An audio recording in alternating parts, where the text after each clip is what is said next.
উপদেষ্টা উপদেষ্টা পরিষদ ঠিক করছে সজীব ভুঁইয়ার চিঠির মাধ্যমে আসছে, ওকে আসতে পারে, আমার কোনো সমস্যা নাই। আসিফ মাহমুদ সজীব ভুঁইয়ার চিঠির মাধ্যমে আসছে, তখন আমি আসিফ মাহমুদ সজীব ভুঁইয়াকে জিজ্ঞাসা করবো যে এত লোক থাকতে আপনি ওনাকে নির্বাচন করলেন কোন যোগ্যতায়, কি দেখে? আপনার সঙ্গে তার খাতির আছে? সে আপনার দস্ত লাগে? ব্যাপারটা কি বুঝান আমারে ভাই, আমি কি বুঝতে চাইতে পারবো না? না কিন্তু কামাল ভাই ব্যাখ্যা পাইছেন বন্ধু আপনি? কিন্তু কামাল ভাই যদি এখন ডক্টর ইউনূস আসিফ মোহাম্মদ সজীব ভুঁইয়াকে বলেন যে আমরা উপদেষ্টা পরিষদের সিদ্ধান্ত নিছি, তুমি এজাজকে নিয়োগ দিবা, ও রেজওয়ানার ভাই, ওকে নিয়োগ দাও, ওকে একটা চিঠি দিয়ে নিয়োগ দাও, তা আসিফ মোহাম্মদ সজীব ভুঁইয়া কি করবে? সেক্ষেত্রে আমি ডক্টর ইউনূসকে বলি এই কথা আসিফ মোহাম্মদ সজীব ভুঁইয়া বলুক। বলছে তো আমাকে কালকে অনুষ্ঠানে অন রেকর্ড বলছে, সে বলছে যে বলে থাকে অন রেকর্ড বলছে, যদি আপনাকে অন রেকর্ড বলে থাকে তাহলে আমি অন রেকর্ড ডক্টর ইউনূসকে প্রশ্ন করতেছি, হ্যাঁ আপনি কেন তাকে নিয়োগ দিলেন আমাকে বুঝান ভাই, বুঝতে চাই। আপনি যে আমার দণ্ডমুণ্ডের কর্তা হিসেবে একজন লোককে বসাই দিলেন যার নামে হিজবুত তাহরীরের সঙ্গে সংশ্লিষ্টতার অভিযোগ উঠেছে, তাকে আমার কেন বসালেন, কোন যোগ্যতায় বসালেন? আমি আপনাকে প্রশ্ন করতে চাই।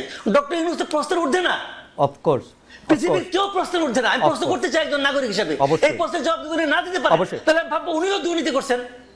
আপনি কি কামাল ভাই, আমরা আবার আসবো আপনার কাছে, আপনি কি ওই ডিজিএফআইটা নিয়ে আর কোনো কিছু বলবেন? যে ষড়যন্ত্রের কথা আসলে নাসিরুদ্দিন পাটোয়ারি বলে মিটিংয়ে, আসিফ মাহমুদ সজীব ভাই বলতেছে, নাহিদ সাহেবও বলছেন কিছুদিন আগে, এনসিপিও বলতেছে, এটা নিয়ে কি আরেক দুই লাইন বলবেন আপনি?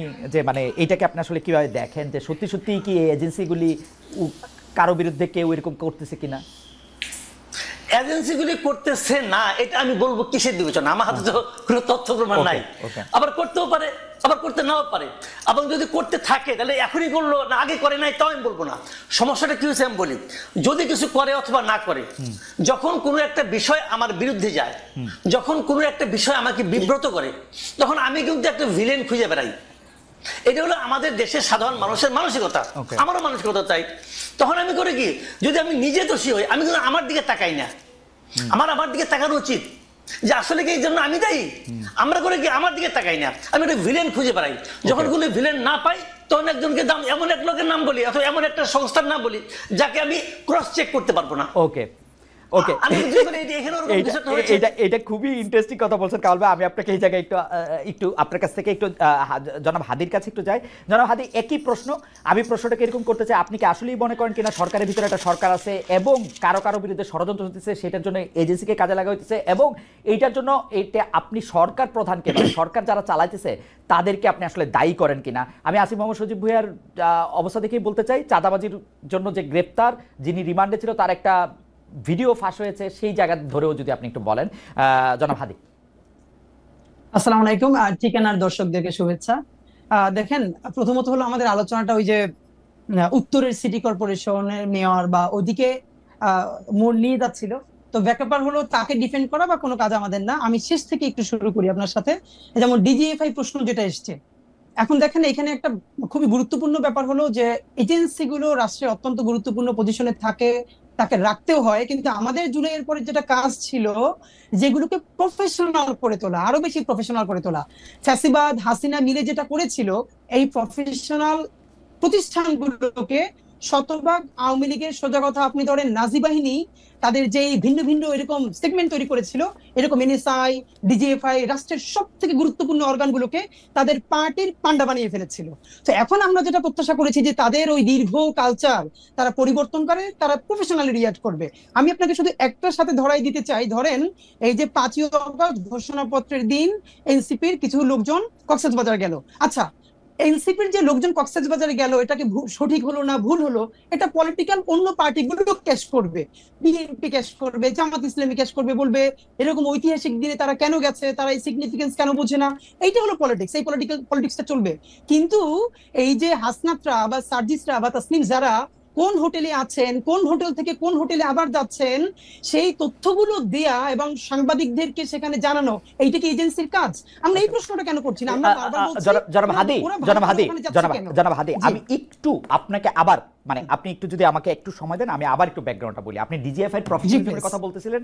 15 বছর হাসিনা শাসনের ডিজিএফআই কে একটা দলীয় বাহিনীর মতো ব্যবহার করা হয়েছে, এজেন্সিগুলিকে একটা দলীয় বাহিনীর মতো করে ব্যবহার করা হয়েছে। আসলে ডিজিএফআই কে এরকম দলীয় বাহিনীর মতো ব্যবহার করা শুরু হয়েছে এরশাদ সাহেবের সময়, তারপরে এটা বেগম খালেদা জিয়ার সময়, 9/11 এর সময় যে সরকার আসে, ডিজিএফআই সেই সরকারের বাহিনী হিসেবে ব্যবহৃত হয়। ওইটাই ডিজিএফআই এর মানে যেটাকে বলা হচ্ছে জব ডেসক্রিপশনের মধ্যে পড়ে বলে ওটা ওরা মনে করে। এই ডিজিএফআই কিন্তু, আমার তর্কটা হচ্ছে এই ডিজিএফআই কিন্তু ডক্টর মোহাম্মদ ইউনূসের পারপাস সার্ভ করার কথা। আপনারা সেই প্রশ্ন কেন তুলতেছেন না যে এই ডিজিএফআই যদি ডক্টর মোহাম্মদ ইউনূসের পারপাস সার্ভ না করে, ডক্টর মোহাম্মদ ইউনূসকে দায়ী করা উচিত যে আপনার ডিজিএফআই এর উপর আপনার কন্ট্রোল নাই কেন? কারণ ডিজিএফআই কিন্তু সেনা প্রধানরাও কি বলে অ্যাকাউন্টেবল করে, সেনা প্রধানের উপর নজরদারি করে, সেনা প্রধানের আন্ডারে কিন্তু ডিজিএফআই না, নট এট অল। ওকে ওকে ওকে ওকে খালেদ ভাই, আমি একটু আপনাকে বলি, আমরা এই সরকার সম্বন্ধে একটা ফিডব্যাক গত 10 মাস ধরে দিয়েছি কমপক্ষে 100 বার, মিডিয়াও এটা প্রচুর আছে, আবার আপনাকেও আবার আজকে বলি, রিপিট করি, এই সরকার হলো বাংলাদেশের ইতিহাসের সব থেকে জনসমর্থিত সরকার এবং সব থেকে দুর্বলতম সরকার। এই দুটোই তার ক্ষেত্রে সত্য।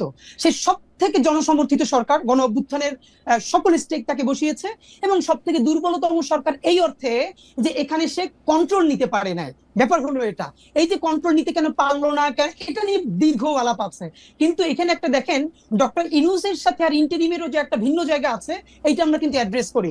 আপনারা খেয়াল করবেন যে স্বাভাবিকভাবে এই সরকারের ব্যর্থতা তো ডক্টর ইউনূসের উপরে প্রথমে যাবেই, এটা যাওয়া অবশ্যই যাবে, কিন্তু আপনার খালেদ ভাই মনে থাকবার কথা, যেদিন ডক্টর ইউনূস বাংলাদেশে নেমেছেন সেদিন কিন্তু মাত্র 3টা উপদেষ্টা পদ খালি ছিল।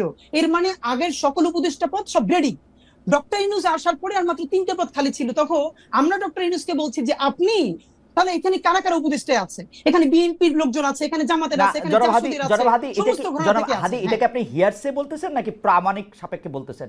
কারণ আমরা জানি ডক্টর মোহাম্মদ ইউনূস হাসপাতালের বেডে শুয়েও উপদেষ্টা পদ চেঞ্জ করেছেন। মানে আমরা তো আর, আমি ডক্টর ইউনূসের সাথে উনি প্রধান উপদেষ্টা হওয়ার পরে আমার কোনো কথা হয় নাই, কিন্তু আগের কথা মানে আমি জানি যে আপনি যে বলতেছেন উপদেষ্টা পদে নিয়ে নেওয়া হয়েছিল, তো সেই 3 উপদেষ্টা পদে কি ডক্টর মোহাম্মদ ইউনূস ওই স্বাস্থ্য উপদেষ্টা, তারপরে এই যে এদের নিয়োগ দিচ্ছেন, এই যে এনজিও আরো 2জন যে এনজিও তাদের নিয়োগ দিচ্ছেন? না, হতে পারে, মানে হতে পারে, কিন্তু আমরা হলো যেটা বাকিদের কে নিয়োগ দিছে? এই সমস্ত গণ অভ্যুত্থানের শক্তি সবাই মিলে দিচ্ছে, কারণ পলিটিক্যাল পার্টি সবাই বসছে, বিএনপি বসছে, জামাত বসছে, এবি পার্টি বসছে, ছাত্ররা বসছে, কিন্তু আমাদের তর্কটা ওই জায়গা না। আমরা ভাই আপনারা যেটা মূলত বলতে চাই, দেখেন এই যে মাসুদ ভাই এখন পর্যন্ত যেটা বললো, মুশকিলটা হইলো, যেমন আপনি আমার সরাসরি একটা, আমার একটা পরিচয় আছে যে আমি এই জুলাই বিপ্লবের বলি অথবা জুলাই গণ অভ্যুত্থানের বলি, এটার একটা শরীক, আমরা সবাই মিলে হাসিনাকে তাড়াইতে বাধ্য করছি, এর মানে এগুলো ব্যাপারে আমাদের কোনো গ্লানি নাই। কিন্তু মাসুদ ভাইয়ের ক্ষেত্রে যেটা ব্যাপার, মাসুদ ভাই দেখেন আপনি যখন কথা বলছিলেন, আপনাকে তখন মাসুদ ভাই প্রথমে বলেছে একটা যে লীগের পান্ডা ছাড়া আর কেউ এটাকে অস্বীকার করবেন, এর মানে লীগকে তিনি প্রথমবার পান্ডা বললেন, এটা শুনে তো দর্শকরা খুশি হবে। একটু পরে যে কাজটা মাসুদ ভাই করেছেন, ওইটাই হলো বাংলাদেশের জন্য সামনে। জনাব হাদি, আপনি কি মাসুদ ভাইয়ের কথা বিশ্লেষণ করবেন? তাহলে আপনি মাসুদ ভাইয়ের কথা বিশ্লেষণ করেন, আমি আপনাকে স্মরণ করাই দেই যে মাসুদ ভাই লীগকে পান্ডাই প্রথমবার বলতেছেন না, দর্শককে খুশি করার জন্য বলতেছেন না, এবং গত 15 বছর ধরে অন্ততপক্ষে 50,000 বার তিনি এইসব কথা বলেছেন। আচ্ছা ভাই, তাহলে আমি আপনাকে মনে করাই দেই, মাসুদ ভাই যদি গত 15 বছর ধরে এটা বলে থাকে, এর সাথে আরেকটা সত্য হলো, শাহবাগে যখন নিকৃষ্টতম মব হয়েছে বাংলাদেশের, এবং সেটাকে আমার দেশ যখন ভীষণভাবে ব্যানার হেডিং করে এক্সপোজ করছে যে শাহবাগে ফ্যাসিবাদের পদধ্বনি, তখন মাসুদ ভাইয়ের প্রোফাইলে এখনো আছে 10ই ফেব্রুয়ারি 2013 মাসুদ ভাই একটা স্ট্যাটাস দিছে আমার দেশের, সেইটার যে এইটার নাম যদি হয় সাংবাদিকতা তাহলে আমি লজ্জিত।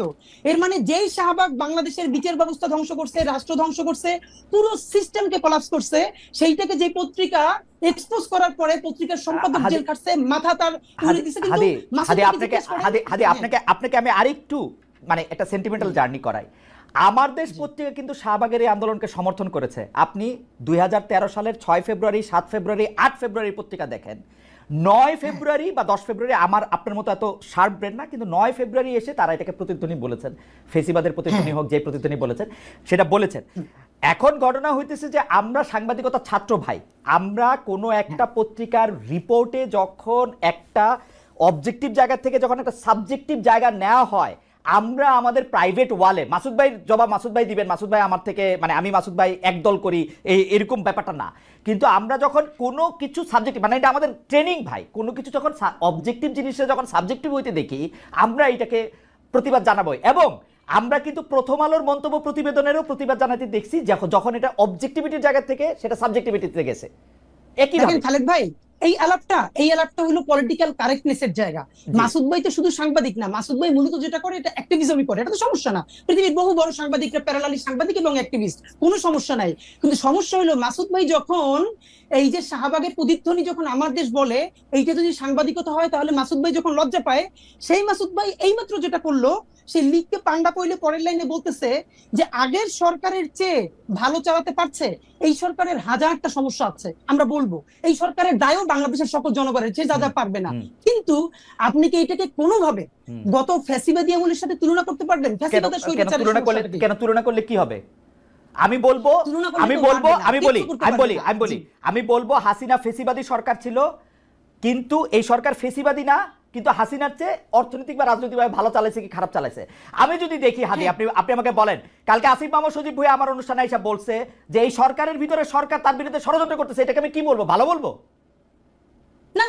আমি বলবো ও আইসা বলছে যে ডিজিএফআই তার জায়গা থেকে ছবি তুইলা এজেন্সি করে বিদেশে পাঠাইতেছে, আমি এটাকে ভালো বলবো এই সরকারকে? যখন আমি জানি যে ডিজিএফআই হচ্ছে ডক্টর মোহাম্মদ ইউনূসের আন্ডারে। খালিদ ভাই, এই সরকারের সবথেকে বেশি সমালোচনা ইনকিলাব মঞ্চের চেয়ে বেশি কেউ করে নাই, শব্দ ধরে ধরে, বাক্য ধরে ধরে গত একটা বছর। আপনি জাস্ট পত্রিকা দেখেন, আপনি মিডিয়া দেখেন, কিন্তু প্রবলেম হলো আপনি যখন ফ্রেমিংটা, আপনি যখন একটু আগে বললো না যে এই যে ভাই একটু আগে বললো যে আপনি যখন জিজ্ঞেস করলেন মাসুদ ভাইকে যে তাহলে এর আগের যে ওই যে বর্তমান উত্তরের মেয়র সে যোগ্য না, তাহলে আসলে যোগ্যতাটা কি? তখন ভাই বললো যে ধরে নিচ্ছি তারা চোর, মানে ধরেন খোকা ভাইয়ের কথা বলেছে, আদিক সাহেবের কথা বলেছে, এর মানে মাসুদ ভাই বলছেন ধরে নিচ্ছি চোর, এর মানে কি চোর ধরে নেওয়া লাগবে? তারা চোর না। আমি আপনাকে বলি, আপনি অনেক জনপ্রিয় মানুষ, প্রচুর লোক আমাদের এখানে আপনাকে দেখতেছে, কিন্তু আপনি কিন্তু মানে আমি জানি না মানে আপনি খেয়াল করতেছেন কিনা, ধরে নেই চোরের পাশাপাশি উনি যে কথার উপর স্ট্রেস দিচ্ছেন সেইটা হচ্ছে যে উনারা একটা সিস্টেমের মধ্যে আসছেন, ভোট বা ভোটের নামে প্রহসনের নামে, ভোটের নামে প্রহসনের নামে, আর উনি আসছেন আর এজাজ সাহেব আসছেন। কালকে আসিফ মাহমুদ সজীব ভাই বলছে যেটা সরকারের উপদেষ্টা পরিষদ সিদ্ধান্ত নিয়েছে আমাকে দিয়ে, মানে আমি এটা এক্সিকিউট করছি মাত্র। এখন খালিদ ভাই, এটা কি আপনার কাছে ভালো সিস্টেম লাগতেছে? হাদি, আমার কাছে ভালো উত্তর আছে, আমার কাছে ভীষণ ভালো উত্তর আছে, আমি দিব না। যদি আমি সরকারের স্পোক্স পারসন হইতাম আজকে, আমি যদি শফিক ভাই হইতাম অথবা আমি যদি এনসিপির মুখপাত্র হইতাম, তাইলে আমি উত্তরগুলো দিতাম। কিন্তু আমি যেহেতু ইনকিলাব মঞ্চের মুখপাত্র, এই সরকারের আমি তো হাজারটা ক্রিটিক করি, সুতরাং আমি তাকে ডিফেন্ড করব না। আমি শুধু বলে নিচ্ছি যে এই যে শব্দগুলো চয়নের জায়গা, যে ধীরে ধীরে যেরকম ন্যারেটিভ নির্মিত হয়, আমি শুধু এই জায়গাটা ফোকাস করি। আমার মনে হয় যে আমি হাদি সাহেবকে বুঝতে পেরেছি। আমি কামাল ভাই আপনার কাছ থেকে একটু জানতে চাই, এইটা কিন্তু সত্যি কথা, আপনি মাঝে মাঝে যেহেতু আপনি অনেক জনপ্রিয় মুখ, আপনার কথায় শব্দ চয়নে অনেক সময় মনে হয় যে আপনি আওয়ামী লীগকে এই সরকারের থেকে ভালো বলতেছেন, আওয়ামী লীগ আপনার দ্বারা বেনিফিটেড হতেছে, এটাও মনে হয়। এবং আপনি হাদিকে শুনেছেন, আমার কোনো প্রশ্ন এই পর্যায়ে নাই, আপনি যদি এটাকে একটু অ্যাড্রেস করেন। সরি দেখেন, আমি বলি আপনাকে, জি, আমি কিন্তু মানে এখানে হাদি যে কমপ্লেনগুলো আমার বিষয়ে তুলেছেন, আমি খুব খুশি হয়েছি এই কারণে এই প্রশ্নগুলোর আমি আসলে জবাব দিতেই চাই, কিন্তু দেওয়ার সুযোগ পাই না। মনে করুন আমি যদি হুট করে বলি, বলবো যে ভাই তোমার তো কেউ জিজ্ঞাসা করে না, তুমি বলো কেন? তো এটা কি ঝামেলা? তো প্রশ্নগুলি উত্তর দেওয়া দরকার। আমি একটা একটা করে বলি। প্রথমত বলি, শেষ থেকে বলি, যে এই সরকারের চেয়ে আওয়ামী লীগ সরকার ভালো, এটা আমি কখনো উচ্চারণ করিনি এবং ঘুণাক্ষরে চিন্তাও করি না। আমি চিন্তাও করি না, এটা আমার চিন্তার বাইরে। কারণ এই সরকার খারাপ কিছু করলে আমরা বলতে পারতেছি। আমি ডক্টর ইউনূসের কোনো একটা কাজ পছন্দ না হলে আমরা বলতে পারতেছি। হাসিনা সরকারের সময় আমরা সরাসরি বলতে পারতাম না, আমিও বলতে পারতাম না। আমি অনেক কিছু বলছি, আমি হাসিনা গভর্নমেন্টের বিরুদ্ধে, তার কর্মকাণ্ডের বিরুদ্ধে, বিভিন্ন কাজের বিরুদ্ধে অনেক কিছু বলছি, কিন্তু এখন যেভাবে সরাসরি বলি, এতটা সরাসরি বলতে পারতাম না। কারণ আমার কিন্তু কেউ থ্রেট দেয় নাই। আমি আবার বলি আপনাকে, আমার এই হাসিনা সরকারের আমলেও কেউ কখনো থ্রেট দেয় নাই, এই সরকারের আমলেও আমার কখনো কেউ থ্রেট দেয় নাই। আমি বলেন যে দেয় না, আমাকে বলে হাসিনা সরকার আমলে থ্রেট দেয় নাই, তার মানে তুমি তলে তলে আওয়ামী লীগ আসিলা, তাহলে তো এই সরকারের আমলেও তো আমার কেউ থ্রেট দেয় নাই, তাহলে আমি তলে তলে এর সঙ্গে আসি না। কামাল ভাই, আমি একটু যোগ করি, হাসিনা সরকার আমলে এটা ভয়াবহ ছিল, কারণ আমি যেহেতু এই বিজনেসে আসি, মানে সরি এই চাকরিতে আসি 28-29 বছর ধরে, আমি কিন্তু খেয়াল করি। কারণ ভাই আপনি দেখেন, এখন কিন্তু যে কোনো টেলিভিশন, যে কোনো আপনাকে ডাকতে দ্বিধা করে না, বরং আপনাকে চায়, আপনি সময় দিতে পারেন না, যদিও আপনি সরকারের প্রতি অনেক বেশি ক্রিটিক্যাল। কিন্তু যখনই আপনি আওয়ামী লীগ সরকারের প্রতি ক্রিটিক্যাল ছিলেন, আমরা বিদেশে বসে আপনাকে পাইতে হইতো, অন্য টেলিভিশন আপনাকে ডাকতে সাহস করতো না। এই একটা স্পষ্ট তফাৎ কিন্তু আছে, এই স্পষ্ট বুঝতাম না। জি, আমি ওটা আমি বুঝতাম না, কিন্তু আমি যেটা বুঝতাম, আমি বলি আমাকে 2 একবার ডিজিএফআই থেকে কফি খাওয়ার দাওয়াত দিছে, রাইট, আগের আমলে, বাট আমি যাইনি। আমি বলছি আমার সময় নাই, তারা কিন্তু আমার সাথে অভদ্র আচরণ করে না, ধমকায় নাই। এখন তাই বলে কি ওদেরকে আমি সমর্থন করি? নো, কোনো বিবেচনাতেই করি না। এবং আমি আবারও তো বললাম যে আমি এই সরকারের চেয়ে ওটাকে ভালো, বেটার এটা মনে করার কথা আমি চিন্তাও করি না।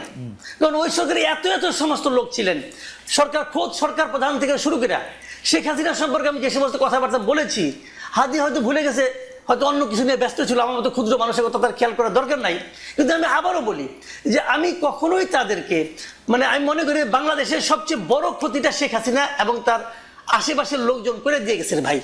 এটা রিয়েলিটি, এটা মানতে আমার কোনো দ্বিধা নাই, আগেও ছিল না এখন। আর আমি টু দ্য পয়েন্ট একটা প্রশ্নের জবাব দিই, যে প্রশ্নের জবাব আপনি কিছুটা দিয়েছেন, সেটা হলো যে শাহবাগের ওই আন্দোলন নিয়ে, ওইটা নিয়ে ওই সময়ে ইনকলাবের যে জিনিসটা হয়েছে, আমি ওইটাকে জার্নালিজম মনে করি না।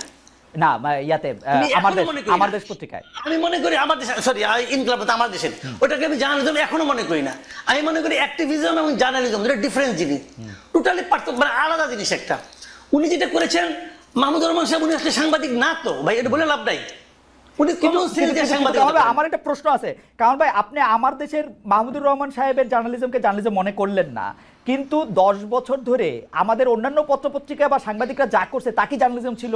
তারে কি আপনি এত কঠিনভাবে আক্রমণ করছেন, নাম ধরে বলছেন যে আমি একটা কথা বলি আপনাকে, কয়েকদিন আগে জনকণ্ঠ দখল হয়ে গেল, কয়েকদিন আগের কথা, দখল হয়ে গেল, আবার চলে আসলো, ওরা আবার আপোষ করে ফেলাইলো।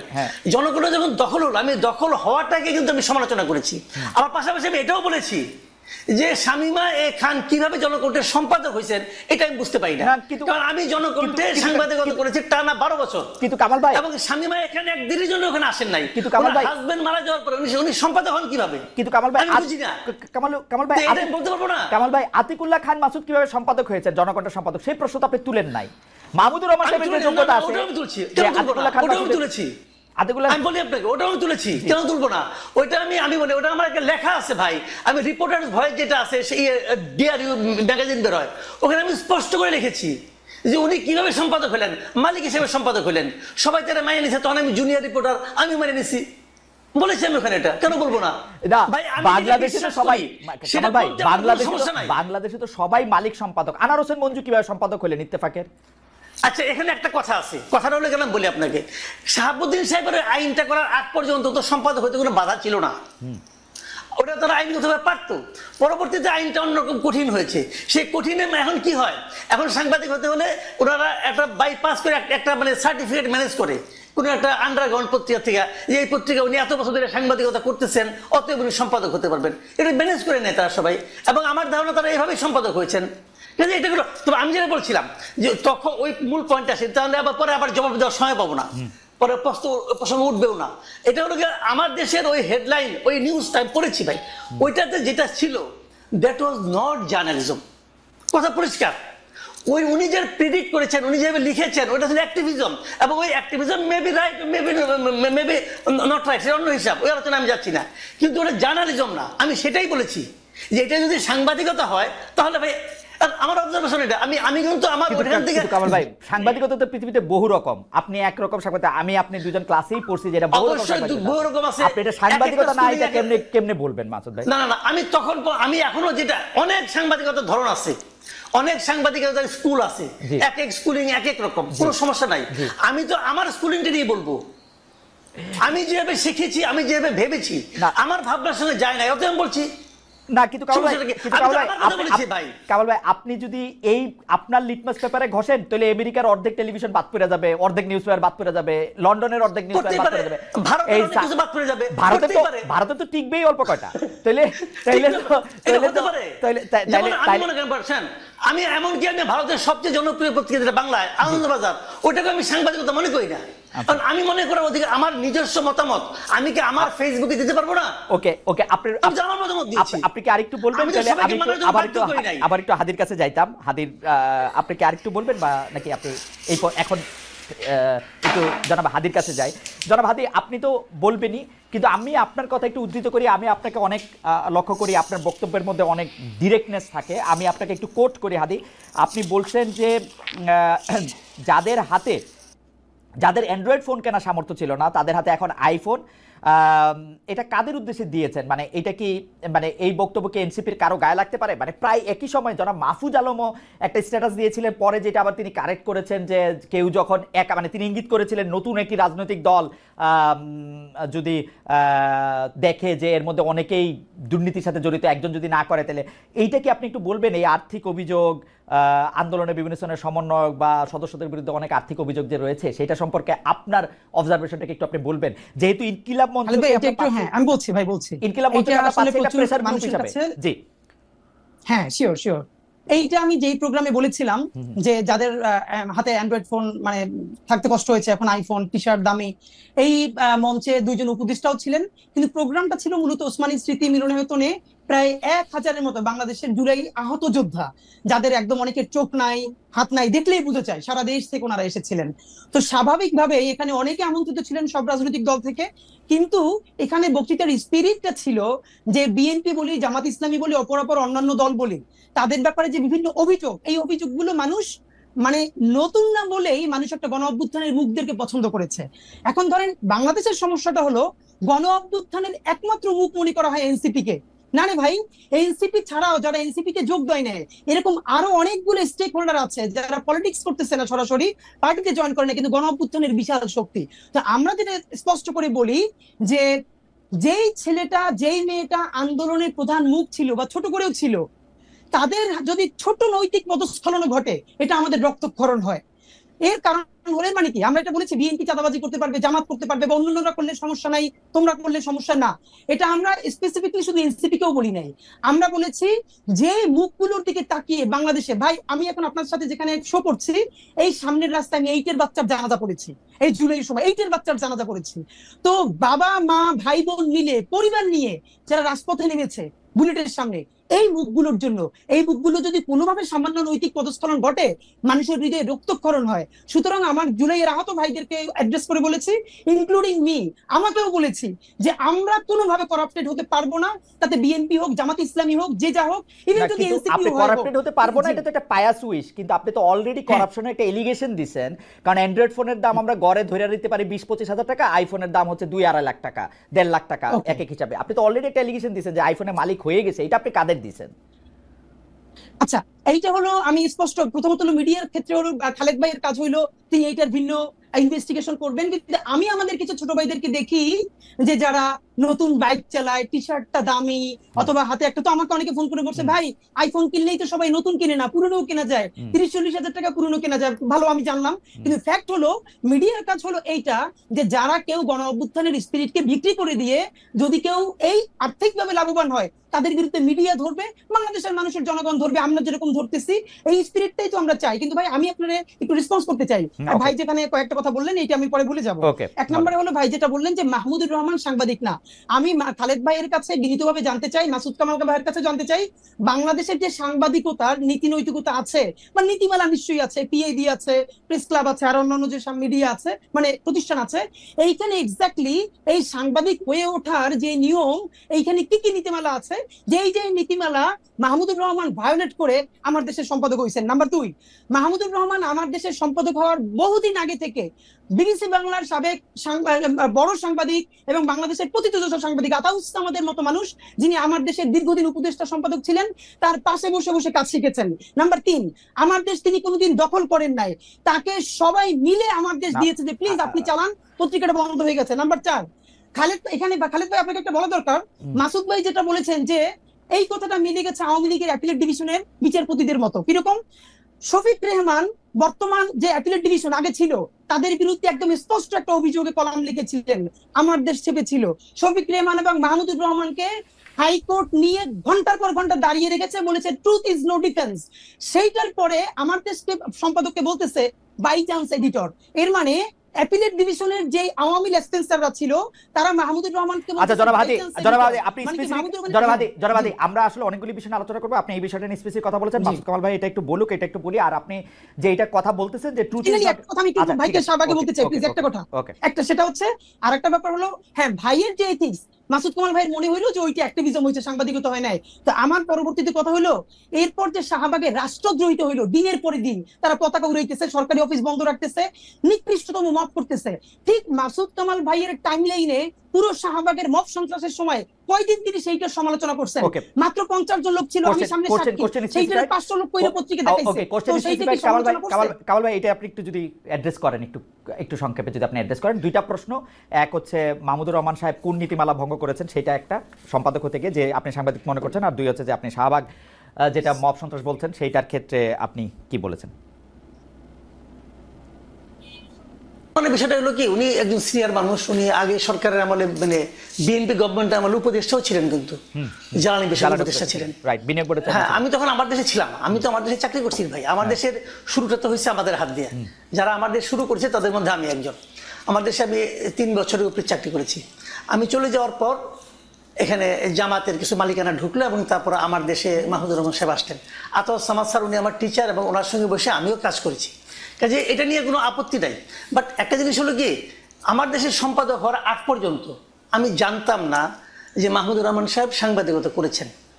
আমি জানতাম উনি সরকারের উপদেষ্টা ছিলেন, আমি জানতাম উনি মুন্নু সিরামিক্সের সঙ্গে চাকরি করতেন, আমি জানতাম এগুলো। শাহিনপুকুর সিরামিক্সের সিইও ছিলেন উনি।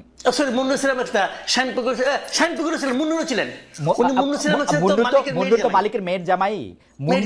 মুন্নু থেকে উনি শাহিনপুকুরে আসছেন, শাহিনপুকুর সিরামিক্সটা উনার হাত দিয়ে করা। মানে সালমান রহমানের প্রতিষ্ঠান। জি, সালমান রহমান। হ্যাঁ, উনি সালমান রহমানের প্রতিষ্ঠানে ছিলেন, চাকরি করতেন।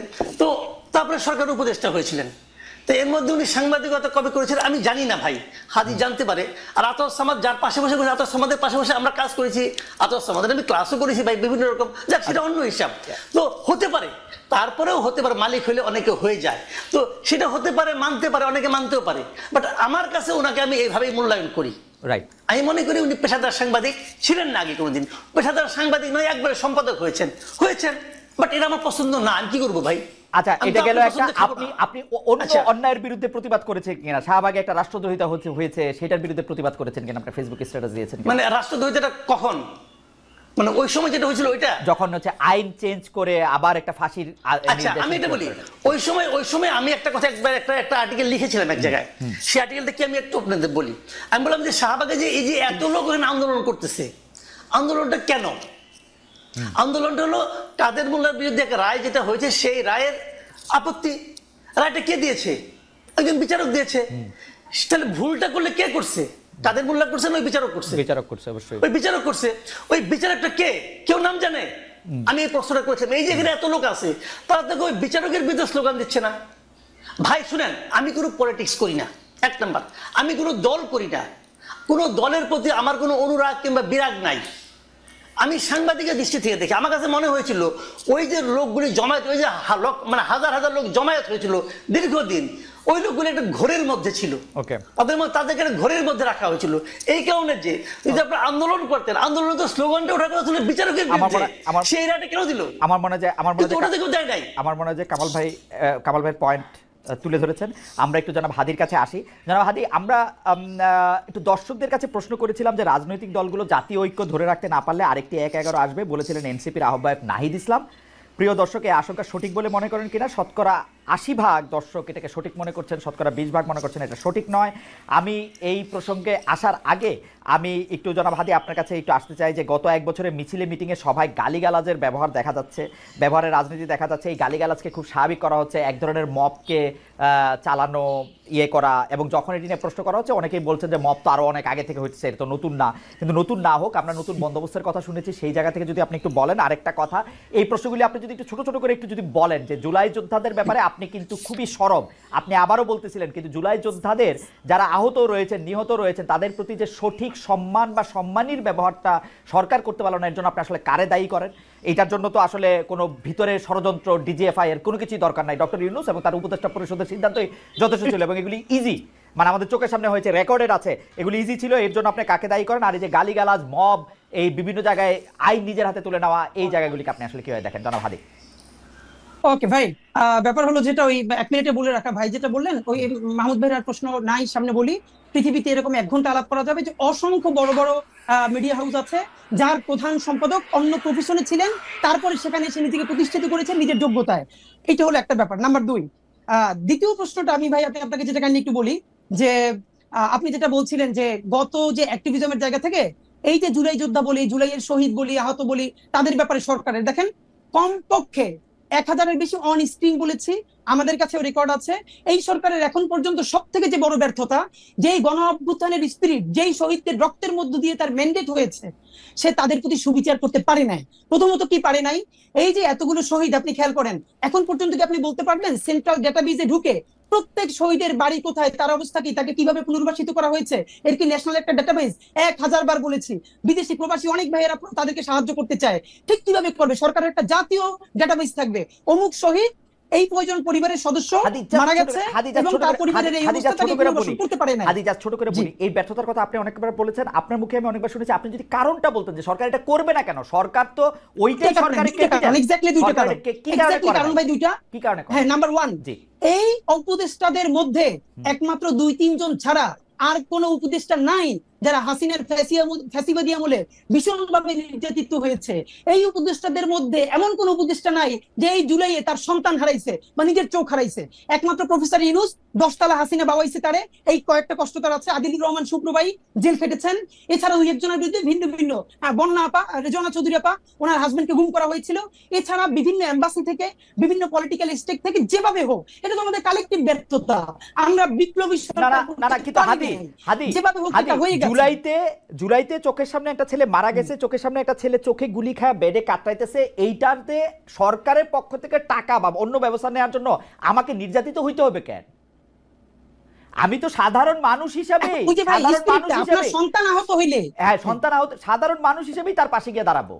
মানে এটা তো কোন যুক্তি, মানে এটা তো এইটা তো আপনি দাঁড়াবেন ভাই। এখন আমি আপনার একটা পরামর্শ দিয়ে রাখি খালিদ ভাই, আমি আপনার একটা পরামর্শ দিয়ে রাখি, আপনার যদি সম্ভব হয় আপনি স্বাস্থ্য উপদেষ্টার সাথে একদিন একটা শো করেন। আমরা 1000 বার বলেছি স্বাস্থ্য উপদেষ্টা উনি ভদ্রমহিলা, লোক ভালো, উনি নিজে অসুস্থ, ওনার ডায়াবেটিসের ইনে লাগে 2 ঘন্টা পর পর, উনি কিভাবে জানেন? না, এটা স্বাস্থ্য উপদেষ্টা না, কিন্তু জনাব হাদি আমার একটা কৌতূহল আছে, স্বাস্থ্য উপদেষ্টা বলে তো কিছু এক্সিস্ট করে না। স্বাস্থ্য উপদেষ্টা হচ্ছে ডক্টর মোহাম্মদ ইউনূস। না, নাই তো।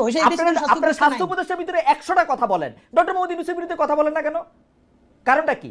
কেন বলি নাই শোনেন, কেন বলি না ডক্টর ইউনূসের বিরুদ্ধে? ফাইনালি এই জন্য বলি না যে ডক্টর ইউনূস হলেন, এখন দেখেন 2টা ক্যারেক্টার। এই ডক্টর ইউনূস পলিটিক্যাল পার্টি খুলেছিলেন, একদম 100% কেই করছে। কিন্তু এই জুলাইয়ের পরে উনি যখন জুলাইয়ের জবানে, শহীদ পরিবারের জবানে কথা বলতে শুরু করলেন, তখন মানুষ ওনাকে বিশ্বাস করতে শুরু করলো। এখন পর্যন্ত খালেদ ভাই, আমরা যেহেতু অ্যাক্টিভিজম করি, রাস্তায় প্রচুর থাকি, আমরা বিভিন্ন শ্রেণী পেশার মানুষের সাথে কথা বলবার চেষ্টা করি, তাদের এখন পর্যন্ত অনেকের মূল্যায়ন এটা। এই ইন্টারিমের অনেক সমস্যা আছে, কিন্তু এখন পর্যন্ত তারা ইউনূসকে ট্রাস্ট করতে চায়, ঠিক ওই কারণে যে তিনি জুলাইয়ের জন্য কিছু করতে চান। কেন? একদম আওয়ামী বয়ান হইলো। আমি যখন আওয়ামী মন্ত্রীদের চাইপা ধরতাম, ওরা বলতো যে হ্যাঁ আমরা খারাপ, খালি হাসিনা ভালো। একই সিম্পটম তোরে ভাই। মজার ব্যাপার বলি খালিদ ভাই, এইটা যদি আওয়ামী বয়ান হয় তাইলে ইউনূসের কেউ গাইলেই সে গুম হয়ে যাওয়ার কথা। আপনি আর মাসুদ ভাই মিলা একটা মাইক নিয়ে এখন ডক্টর ইউনূস এখানে গাইলেন, দেখেন আপনারা কেউ গুম করে কিনা। না, হাসিনারা বলে আমরা এগুলি বলছি। আমি আপনারে বলি, হাসিনারা বলে আমরা এগুলি হাসিনা নিয়ে বলছি। আমি আপনার ঘটনাটা বলি। আমি ছোট হোক বড় হোক, আমি বলি ছোট হোক বড় হোক, আমি প্রতিষ্ঠান চালাইছি। আমি যেটা চাবো সেইটাই হবে প্রতিষ্ঠানে। ডক্টর মোহাম্মদ ইউনূস যদি চাইতো জুলাই যোদ্ধারা সবার আগে হচ্ছে সবকিছু জুলাই যোদ্ধাদের ঠিক হবে, ওইটাই হইতো। খালিদ ভাই, এইটা আপনি কোন প্রতিষ্ঠানের কথা বলছেন জানেন? যে প্রতিষ্ঠানটা ফাংশনাল, 17 বছর বয়সে যেই দেশটা ভাঙা হইছে, সেইটা ছাড়তে তো মিনিমাম আপনার কতদিন লাগবে? তো এইখানে কোন প্রতিষ্ঠান এখন আমাদের সমস্যাটা কি জানেন? আমাদের সমস্যা হলো আমরা এই গোপালে কথা বললে মানুষ মনে করবে আমরা সরকারের পক্ষেই কথা বলতেছি, কিন্তু এই সরকারের পক্ষে না। আপনারা কেন জানি খালি ডক্টর মোহাম্মদ ইউনূস একদম হাসিনা সিম্পটম, খালি হাসিনা ভালো সবাই খারাপ। আপনি জানেন আমি দায়িত্ব লয়ে কইছি, প্রধানমন্ত্রী কার্যালয়, সেই সময়কার প্রধানমন্ত্রী কার্যালয় খুশি হইতো মন্ত্রীদের বিরুদ্ধে দুর্নীতি রিপোর্ট হইলে, বিকজ তাদেরকে কন্ট্রোল করা যেত। আমি আপনার দুইটা বলি খালিদ ভাই, আমি আপনার বলি, আপনার মনে আছে কিনা, আপনার মনে করাই দিয়ে আপনি শেখ হাসিনারে প্রশ্ন করতেছিলেন গণভবনের একটা সংবাদ, আপনি শুধু বলছিলেন যে মাননীয় প্রধানমন্ত্রী আমরা স্বাধীনভাবে করতে পারবো কিনা, সেই মিডিয়া কাজ করতে পারবে কিনা। তারপর আপনাকে 15 সালে আপনাকে সে যেভাবে উত্তর দিছে, খালেদ মহিউদ্দিনের যা চরিত্র, যেরকম ছাইনাইকে ধরা, আপনি এইটা ইউনুসকে পারবেন, ইউনুসের সবাই না না, ইউনুসকে পারা যায় না। আমি বলি হাসিনাকেও পারা যায় না, ইউনুসকেও পারা যায় না। আমি বলি হাসিনাকেও পারা যায় না, ইউনুসকেও পারা যায় না। আমি দায়িত্ব নিয়ে বলি, দাঁড়ান এই প্রশ্নটা আমি বলি। বলি প্রধানমন্ত্রী সংবাদ সম্মেলনে ওই প্রশ্ন আমি ওইবারই প্রথমবার করি নাই, টিভি অনেকবার গেছে, তারও আগে আমি করছি। কিন্তু প্রধানমন্ত্রীর প্রশ্নটা করার পরে প্রধানমন্ত্রী যেভাবে আমাকে উত্তর দিছে, সেই সময়কার প্রধানমন্ত্রী, তারপর থেকে আমার কোনো সম্পূরক প্রশ্ন করার উত্তর জায়গা ছিল না। দ্যাট ওয়াজ আ সংবাদ সম্মেলন ফর 30 আদার পিপল। ঠিক আছে, ডক্টর মোহাম্মদ ইউনূস এই সেপ্টেম্বরে আমার কথা শেষ করতে দেন। এই সেপ্টেম্বরে কিন্তু উনি এখানে আসছে জাতিসংঘের মধ্যে নিয়ে, উনি সবারে দাওয়াত দিছে, আমার ছাড়া। কিন্তু তাই মজার ব্যাপার বলি, এইটা আপনার অবশ্যই পাবলিক, এই যে আজকে আপনি বললেন আমরা জানলাম, আমাদেরকে সরকারের তরফ থেকে এক জায়গা থেকে আমরা প্রশ্ন করছি খালেদ মহিউদ্দিনের মতো ক্যারেক্টার কেন বাংলাদেশে জুলাই গণ অভ্যুত্থানের পরে তাকে কাজে লাগানো হইলো না।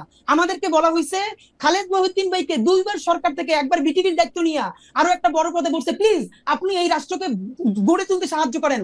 খালেদ মহিউদ্দিন ভাই রেসপন্স করেন নাই। আমাদের সেক্রেটারিয়াল জব করব না রে ভাই হাদি, আমি কোন সেক্রেটারিয়াল জব, মিনিস্ট্রিয়াল জব আমি করব না। তো আমি বাংলাদেশে কোনো সেক্রেটারিয়াল জব, কোনো মিনিস্ট্রিয়াল জব করব না। আমি বিটিভির দায়িত্ব নিতে আমাকে অফার করা হয়েছিল, আমি বলি বিটিভির দায়িত্ব নিতে আমাকে অফার করা হয়েছিল, আমি শর্ত দিছিলাম বিটিভির প্রোভাইসও ঠিক করেন, আমি তথ্য উপদেষ্টা বা তথ্যমন্ত্রীকে আমি এটা রিপোর্ট করব না। তারা এটাতে রাজি হয় নাই, তারা বলছে আপনি আইসা আস্তে আস্তে করেন। আমি আস্তে আস্তে করার মধ্যে আমি নাই। ফাইন, এটা আমরা জানলাম। কিন্তু খালেদ ভাই আপনার মানে আমরা ওই ভালোবাসার জায়গা থেকে বলি, আমরা তো প্রত্যাশা করছিলাম যে আপনি জার্মান থেকে যেরকম ইউএসএ গেলেন, আপনি জার্মান থেকে এই জুলাইয়ের পরে একবার কিন্তু বাংলাদেশ আপনার খালেদ ভাই দেখি নাই। আপনি আসলে হয়তো কি জানেন, আপনি অনেক মেকানিজমের সাথে কথা বললে, শহীদ পরিবারগুলোর সাথে কথা বললে, তাহলে আপনি আরো যেটা ফিল করতেন। আমি বলি আমার দিকে আলাপটা করলে কি মানে আলাপটা আমি আর আপনি আলাদা আলাপ করব না। আপনি খালি আমাকে এই কথা বলেন, আমি সরাসরি প্রশ্নটা করি। এটা আমি কামাল ভাইয়ের কাছ থেকেও আসলে একটু জানতে চাইবো, কারণ আপনার কাছ থেকেই আমরা এগুলি সবচেয়ে বেশি শুনি। কারণ যারা আগে জুলাই নিয়ে কথা বলছে তাদের অনেকেই ছাড়ান দিছে, রিটায়ার্ড করছে। আপনি রিটায়ার্ড করেন নাই, আপনি মাঠে আছেন, আপনি কথা বলতেছেন।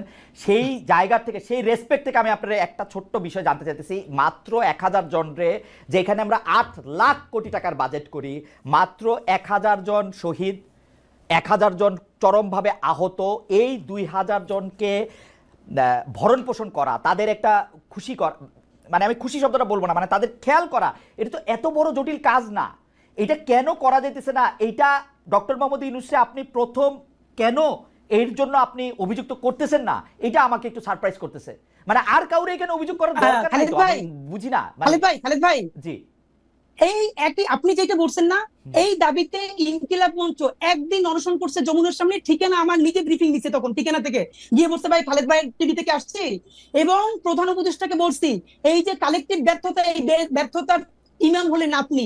মাত্র 1000 হোক 1500 হোক, যে শহীদ পরিবারের পুনর্বাসন করতে পারেন নাই, আহতদেরকে সর্বোচ্চ চিকিৎসার জন্য ডেটাবেস তৈরি করতে পারেন নাই, এর সমস্ত ব্যর্থতা এই সরকারের। আর এই সরকারের ইমাম হিসেবে সমস্ত ব্যর্থতা আপনার। আপনি কোন যত সুন্দর করে কথা বললেন, এটা দিয়ে কাভারি হবে না। এই দাবিতে ইনকিলাব মঞ্চ সকাল থেকে সন্ধ্যা পর্যন্ত যমুনার সামনে অনশন করেছে। তারপরে তার একান্ত সচিব আইসা আমাদের কাছ থেকে স্মারকলিপি নিছে যে অতি দ্রুত তারা এটার ব্যাপারে ব্যবস্থা নিবে। এরপরও নেয় নাই। এখন কোন ভাষায় বললে, কেমনে হাত ধরলে, কেমনে পা ধরলে এই কাজটা হবে, এটা আমরা জানি না। এবং ডক্টর ইউনূস যদি আমাদেরকে বলেন যে এইভাবে বললে উনি কাজটা করবেন, তাও আমরা করতে রাজি, কিন্তু উনি বলতেছেন না। আপনারা কি বলেন ওনারে? উনি তো আমার বাপের চেয়ে 20 বছর বয়স। এই গত প্রেস ব্রিফিং যেটা করেছি, সেইখানে ওনারে যা বলছি, আমার মনে হয় উনি সারা জীবন এইটা শুনেন নাই। আমরা কি চাই, ওনাকে দিয়ে অন্তত ন্যূনতম সেই কেসটা হোক যেটা পলিটিক্যাল পার্টি চাইতেছে না। ওনার এই জন্য এক হাত ধরে রেখে আর এক হাত ধরে গাইলে ভাই, যে ন্যূনতম সংস্কারটা ওনার মাধ্যমে হোক, ওনার আন্তর্জাতিক এই স্বীকৃতির মধ্যে দিয়া। আর তো কিছু না ভাই, উনি তো আমার দাদা খালু ফুফা না। ইনকিলাব মঞ্চ আজ পর্যন্ত এই সরকারের কোনো একটা পয়সা তো দূরের কথা, প্রোগ্রামে পর্যন্ত উপস্থিত হয় না। এই যে ঘোষণাপত্রের প্রোগ্রাম গেছে, ইনকিলাব মঞ্চের মুখপাত্র হিসেবে আমি ভিতরে দাওয়াত পাইছি, অনার, কিন্তু ভিতরে যাই নাই। আমি আমার ভাই বোনদেরকে নিয়ে রাস্তায় ভিজে দাঁড়াই শুনছি, ভিতরে যাওয়াটা প্রয়োজন মনে করি নাই। কিন্তু ওনাকে চূড়ান্ত ভাবে শেষ পর্যন্ত ধরে রাখতে চাই কেন? এই জুলাইয়ের মধ্য দিয়ে কিছু সংস্কার হোক। কিন্তু আমার এই বিষয় কোনোদিন যাবে না। মানে এটা তো আপনাদের প্রাথমিক দাবি ছিল, প্রথম থেকে দাবি ছিল, এইটাও উনি কেন করতে পারলেন না? এটা কি ওনার অনভিজ্ঞতা না? এটা কি, আমি এটা ঠিক আসলে বুঝি না। আমি কামাল ভাইয়ের কাছ থেকে একটু জানতে চাই যে কামাল ভাই, আপনার কাছে কি মনে হয় যেগুলি জিনিস আসলে ওনার সবার আগে করার কথা, এগুলি তিনি কেন করেন নাই? কেন এই বিষয়গুলিকে জিয়ে রাখছেন? উনি 10টা কমিটি করতে পারছেন, কি করছেন না করছেন এগুলি কেন করেন না? আর নির্বাচনটা নিয়ে আমি একটু প্রশ্নের মধ্যে আসতে চাই। অনেকগুলি বিষয় মানে কি বলবো যে নির্বাচন নিয়ে এনসিপি সরাসরি বলতেছেন, এনসিপি নাসিরউদ্দিন পাটোয়ারি এটা বলছেন যে ফেব্রুয়ারি নির্বাচন ঠেকিয়ে দেওয়া হবে, নাহিদ ইসলাম 1-11 ভয় দেখেছেন। আপনি কি দেখছেন? এই প্রশ্নটা আমি জনাব হাদির কাছেও করতে চাই, একজন দর্শকের কাছে দর্শকের মতামত আমি একটু পড়তে চাই। আমি সাধারণত যেই দর্শকরা যে মতামতগুলো আমার পছন্দ হয় সেগুলো আমি পড়ি। ওনার নাম আরিফুল ইসলাম অফিসিয়াল। উনি বলছেন, খালেদ সাহেব আপনার সাংবাদিকতার সাহসের উৎস কে ছিল তা জুলকারনাইন সায়ের তা পূর্বের এপিসোডে বলে দিয়েছিলেন। মানে উনি বোধহয় সালমান এফ রহমানের কথা বলতেছেন, সেটা নিয়ে আমি জুলকারনাইন সায়ের সাথেও কথা বলছি। হাওয়েভার আমি একটু দর্শকদের একটু বলে দিতে চাই, সালমান এফ রহমান যখন প্রথমবারের মতো এমপি হয়েছেন এরপর থেকে আমি ইন্ডিপেন্ডেন্ট টেলিভিশনে কাজ করি নাই, ফর ইউর ইনফো। যাই হোক, হাওয়েভার আমি একটু কামাল ভাইয়ের কাছে যেতে চাই। কামাল ভাই, এইটারে আপনি আসলে কিভাবে দেখেন? নির্বাচন কেমনে ঠেকানো, নির্বাচন আসলে হবে কিনা? আর আমি একটু কামাল ভাই একটু এটাও দেখেন, আমার কিন্তু এখন ডক্টর ইউনূসকে মানে উনার এই 1 বছর যদি আমি বিশ্লেষণ করি, 8 মাস আমার কাছে মনে হয়েছে যে উনি একদিকে অ্যালাইন হয়েছিলেন, এই 4 মাস আমার মনে হচ্ছে যে উনি পুরোপুরি বিএনপির পকেটে ঢুকে গেছে। এইটাও আপনি একটু দেখেন, এটা আমার মনে হয়। আমি আমার মতো করে আমি একটু ছোট করেই বলি, আমরা সময় খুব কম। জি, আপনি সময় একটু বাড়াই দিব, শুধু আপনি বলেন। জি কামাল ভাই। আচ্ছা, এই যে ডক্টর ইউনূসের যে কথাগুলো হাদিও বললেন, যে এই যে তালিকা করা, মৃতদের তালিকা করা, যারা শহীদ হয়েছে তাদের তালিকা করা, আহতদের তালিকা করা, তাদের দায়িত্ব নয়, এই বিষয়গুলো করা যে কোনো সরকারের পক্ষে 2 মাসের কাজ ভাই, জাস্ট 2 মাসের কাজ। কারণ সরকারের তো হাত সব জায়গায় আছে, সরকারের সংস্থা একদম গ্রাম পর্যায়ে পর্যন্ত আমাদের দেশে আছে। এটা সংগ্রহ করা, চেক করা, রিচেক করা, এটা কোনো ব্যাপার না। তাহলে তো ওনারা করলেন না কেন? করলেন না দুটো কারণে আমি বলি আপনাকে। প্রথম কারণ হলো, আমি শুরুর থেকেই বলছি, এটা একটা নন সিরিয়াস টাইপের গভর্নমেন্ট। একটা সরকারের যে দায়িত্বটা থাকে, যখন একটা পলিটিক্যাল গভর্নমেন্ট থাকে না, তাদের জনগণের কাছে অনেকগুলো কমিটমেন্ট থাকে, এদের কোনো কমিটমেন্ট নাই। এটা 1 নম্বর। যদি কোনো বিপ্লবী সরকার হয়, তারও একটা কিন্তু কমিটমেন্ট থাকে, এটা তার বিবেকের কাছে একটা কমিটমেন্ট থাকে যে আমাকে এই লোকগুলো নিজের জীবন দেয়া আমাকে এখানে বসাইছে, অতএব এই কাজগুলো আমার করার দায়িত্ব। এই ধরনের কোনো কমিটমেন্ট এদের নাই। আমি হাদিকে বলি, যেমন হাদির কথা বলি, হাদি তো রাজপথের অকুতোভয় সৈনিক ছিলেন। তখন মনে করেন হাদি তখন আন্দোলন করতেছে, আপনি হাদিকে যাই নিয়ে 3 তারিখে যে বলেন হাদি আন্দোলন ঠিকঠাক মতো করো, যদি তুমি জিততে পারো তাহলে কিন্তু আমি নূরজাহান বেগমকে স্বাস্থ্য উপদেষ্টা বানাবো। হাদি কি করতো ভাই? হাদি করতো, হাদির রিয়াকশনটা কি হতো আপনি বলেন? তো এখন এই তো হয়েছে, ও আন্দোলনে বিজয়ী হয়েছে, নূরজাহান বেগমকে উপদেষ্টা বানাইছেন। কে বানাইছে? ডক্টর ইউনূস বানাইছে। কেন বানাইছে? দেশের স্বাস্থ্য ব্যবস্থা উন্নত করার জন্য বানাইছে, নাকি এই ভদ্র মহিলাকে উনি এত বছর ধরে চিনে, ঠিক আছে বয়স্ক হয়ে গেছে, গৃহবধূ ঘরে থাকে, এখন নাতি নাতি নিয়ে থাকে, তার সঙ্গে পরিচয় আছে, আইনে বাসায় দিছে? এটা কি একটা সরকার প্রধানের দায়িত্ব? এটা কি একটা সরকার প্রধানের কাজ হতে পারে? পারে না। দেখেন একটা ছোট করে একটু জিনিস জানবো, ডক্টর ইউনূস যেহেতু কাউকেই চিনে না, নানা জায়গা থেকে নানা উপদেষ্টা আছে, উনার তো একটা নিজের লোক দরকার, যে উপদেষ্টা পরিষদে কে কি বলে আমার কাছে এসে একটু বলবা। সকল ধরনের সিইওরা তো এরকম করে একটা লোক লাগায় রাখে, ওই বোর্ড মিটিং এ কে কি বলে, ওরকম সমস্যাটা কোথায় আমি বলি, এটা লাগবে না। উনি কিন্তু চেষ্টা করেন তা না, উনি আসলে বাংলাদেশের মানুষকে চিনে না। This is the tragedy. উনি এই দেশের মানুষকে চেনে না, উনি এই দেশের মানুষের ক্যারেক্টার বুঝে না। এই দেশের মানুষ কত দ্রুত ভালোবাসতে পারে, কত বিপুল পরিমাণ ভালোবাসতে পারে এবং কত দ্রুত ত্যাগ করতে পারে, এই জিনিসটা ওনার জানা নাই। উনি আপনি হিসাব করে দেখেন না ভাই, পূর্ববর্তী 30 বছর 40 বছর উনি দেশে থাকছে কয়েকদিন, বাইরে থাকছে কয়েকদিন, দেশের সাংবাদিকদের ইন্টারভিউ দিচ্ছে কয়েকদিন, বাইরের সাংবাদিকদের ইন্টারভিউ দিচ্ছে কয়েকদিন। দেখেন না ভাই, দেখলেই তো হয়। যে ওই প্রসঙ্গে আমি যাচ্ছি না, আমি মূল পয়েন্টে আসি। ওনার সমালোচনা করে আমার কোনো লাভ নাই, যা পাইছি তাই তো পাইছি। আমার কথাটা হলো কি, যে আপনার এই যে তালিকাটা দেখেন, এটা ছিল সবচেয়ে ফরজ কাজ। এটা নিয়ে কিন্তু ছাত্ররা বলছে, এদের চিকিৎসা নিয়ে ছাত্ররা বলছে। এবং অগাস্ট মাসের, আমার যতদূর মনে পড়ে, অগাস্টের 16 কি 17 তারিখের দিকে আমি একটা টক শোতে ছিলাম, সেখানে হাসনাত আব্দুল্লাহ ছিল। ও স্টেট বলছে এদের চিকিৎসা হচ্ছে না কেন, সে স্বাস্থ্য উপদেষ্টাকে দায়ী করছে। ওরা কিন্তু বলেছে, এই স্টুডেন্টরা সবাই বলতেছে, উনি পাত্তা দিচ্ছে না। স্টুডেন্টদের হয়েছে কি বিপদটা কোথায়? এদের বিপদটা হয়েছে তারা সরাসরি স্টুডেন্ট এই কিছু বলতে পারতেছে না, কারণ এরা তো ওকে আনছে, বলতে পারছে না। তো কিন্তু কাজটা তো হচ্ছে না। এই যাবৎকালে শহীদদের তালিকা নিয়ে আমি বলি আপনাকে, দেন আমি আগে বলছি আমি কিন্তু কোনো দল করি না, শহীদদের তালিকা নিয়ে সবচেয়ে বড় কাজটা কে করছে জানেন? জামাতে ইসলামী করছে। জামাতে ইসলামীকে তালিকা করছে এবং সেই তালিকাতে সেই ওরা 10টা খণ্ডের বই করছে, 10 খণ্ডের বই। সেখানে তারা দেখাইছে যে কে মারা গেছে, কবে মারা গেছে, তার আইডি কার্ড সহ, তার ফ্যামিলির বিবরণ সহ, ফ্যামিলিতে কে কে আছে না আছে ডিটেইল আছে। এই কাজটা জামাত করছে, আর কেউ করে নাই। তো জামাত একটা পলিটিক্যাল পার্টি যদি করতে পারে, গভর্নমেন্ট পারলো না কেন? জামাত চেয়েছে তাই করেছে, সরকার চায় নাই তাই করে নাই। ওকে, দিস ইজ দ্য পয়েন্ট, আর কিছু না। আমি তো দায়িত্ব নিয়ে বলছি, এই সরকারের উপদেষ্টা পরিষদে যত লোক আছে এর মধ্যে শতকরা ৮০% লোকের এই আন্দোলনের সঙ্গে, এই গণ অভ্যুত্থানের সঙ্গে শারীরিক, মানসিক, আর্থিক, বুদ্ধিভিত্তিক কোনো ধরনের সংশ্লিষ্টতা ছিল না। তারা শুধু তাদেরকে ব্যবহারই করছে। এবং আমার কাছে মনে হয় অনেকটা এনজিও সিস্টেমের মতো, এনজিওর কাজ হচ্ছে প্রবলেম জিয়ায় রাখা, তারা এরকম একটা কিছু করতে চাইছে বলেও আমার কাছে মনে হচ্ছে এনজিওর মতো। কিন্তু আপনার কাছে আমি একটু দর্শকের একটা মন্তব্য আপনার উদ্দেশ্যে, এটা একটু আমি করে রেখে একটু জনাব হাদির কাছে যাই। জনাব আল মামুন তিনি বলছেন, কামাল সাহেবকে জিজ্ঞেস করেন, তিনি ওই দিন বললেন যে যারা ডিবি অফিসের ভাত খেয়ে আন্দোলন প্রত্যাহার করে তারা এখন বড় নেতা, এটার ব্যাখ্যা দিলে ভালো হয়। আমরা আসছি কামাল ভাই আপনার কাছে। আমি একটু জনাব হাদি আপনার কাছে একটু প্রশ্ন করে যে আপনি প্রায় দাবি করছেন যে গণহত্যার বিচারের আগে কোনো নির্বাচন না, বিচার দ্রুত করার দাবিও তুলছেন, কিন্তু বিচারের ক্ষেত্রে তো টেকনিক্যালি সরকারের হাত থাকার কথা না। মানে আমরা তো ওই রকমভাবে শেখ হাসিনা সরকারের মতো ট্রাইব্যুনালের নিয়ন্ত্রণ করবো ওরকম বিচার আমরা চাই না। বিচার প্রক্রিয়াকে আইন কানুন মেনে এগোতে হবে। তো সেই ক্ষেত্রে আপনারা বিচারের কতটুকু অগ্রগতি চান, বা সরকার বিচারটাকে কিভাবে তাড়াতাড়ি করবে সেটা যদি আপনি বলেন, বা নির্বাচন কমিশন কিভাবে করবে? ওকে খালিদ ভাই, এখানে আমরা যেটা খুবই স্পেসিফিকলি বলেছি, যেহেতু এখন দেশ ভোটের ট্রেনে উঠে গেছে, এখানে আমরা খুবই ফাইনালি একদম বলেছি যে বিচার তো একটা লম্বা প্রক্রিয়া। এখন দেখেন বাংলাদেশের বাস্তবতা হলো, দেখেন এই যে আপনি রাজনৈতিক দলগুলোর কথা বললেন, ইভেন এই সরকারের সমালোচনার ক্ষেত্রেও যেটা, বাংলাদেশের রাজনৈতিক দলগুলোর সমস্যা হলো তারা প্রেস ব্রিফিং করে প্রধান উপদেষ্টা অন্যান্যদের সাথে সামনে এসে বলে আমরা তো কোনো নির্বাচনের ভালো রোডম্যাপ পেলাম না। কিন্তু যারা যখন প্রধান উপদেষ্টা বা অন্যান্য উপদেষ্টাদের সাথে বসে, তখন একদল বলে আমার পেট্রো বাংলা লাগবে, আর একদল বলে আমার অমুক ইউনিভার্সিটির ভিসি লাগবে, আর একদল বলে আমার স্থানীয় সরকারের সচিব লাগবে। এই ভাগবটোয়ারা পরে যখন তার মন মতো হয় না, তখন বাইরে গিয়ে প্রেসার দেয়।